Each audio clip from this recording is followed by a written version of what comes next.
Thank you, Mr Speaker. My question is to the Prime Minister. Does he stand by all of his statements on the sale of shares in state-owned enterprises? The Honourable Simon Power. Mr Speaker, on behalf of the Prime Minister, yes, although I would repeat that no final decision has been made about extending the mixed ownership model. The Honourable David Parker. When the Prime Minister said on radio this morning that the vast bulk of Contact shares remain, and I quote, in widespread Kiwi mum and dad's ownership, why did he not tell New Zealanders that 75% of all Contact shares are owned by big corporates, with the majority of those shares being owned by an Australian company? The Honourable Simon Power. Oh, well, Mr Speaker, presumably he meant that the vast majority of shares originally obtained by mum and dad investors remain in their hands. The Honourable David Parker. If the Prime Minister can't even get his statements about asset sales in the past right, why would anyone believe that he can get his statements about asset sales in the future right?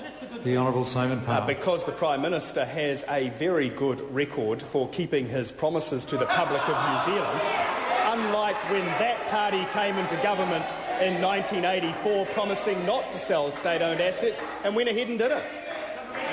Chris Tremaine. Mr Speaker, to the Prime Minister, has he seen any other reports on government plans to reduce its shareholding in an asset?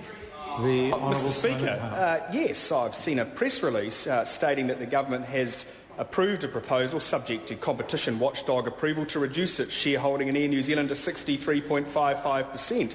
That would have meant a 22.5% shareholding would have gone to Qantas, a foreign investor. That press release was from 2002 and released by Ministers Cullen, Swain and Mallard. The Honourable David Parker.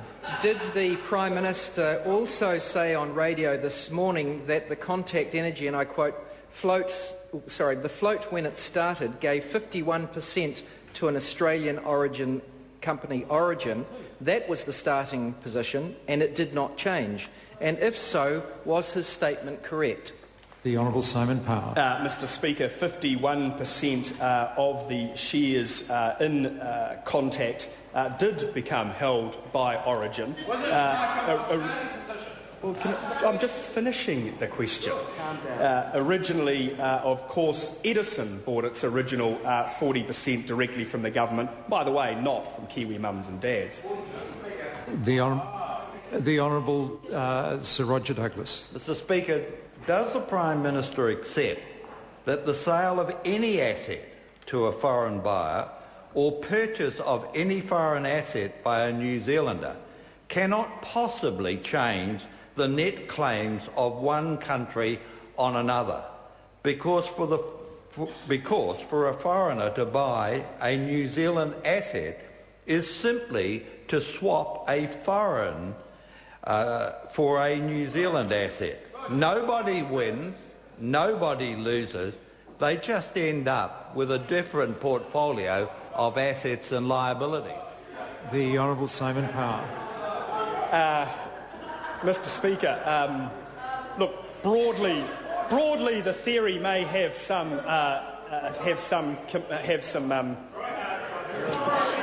merit. But, Mr Speaker, this government has laid out 5 tests which have to be met, which are slightly different to the model that the member outlines. The Honourable David Parker. Did on that same radio interview this morning the Prime Minister make an accusation that Phil Goff was, quote, financially inept, close quotes, for supposedly not understanding that Origin owned 51% from the start when it didn't? And if the Prime Minister did make that statement and the statement was wrong, does the Prime Minister now accept it was him who was mistaken? Speaker, in respect of the first part of the question, yes.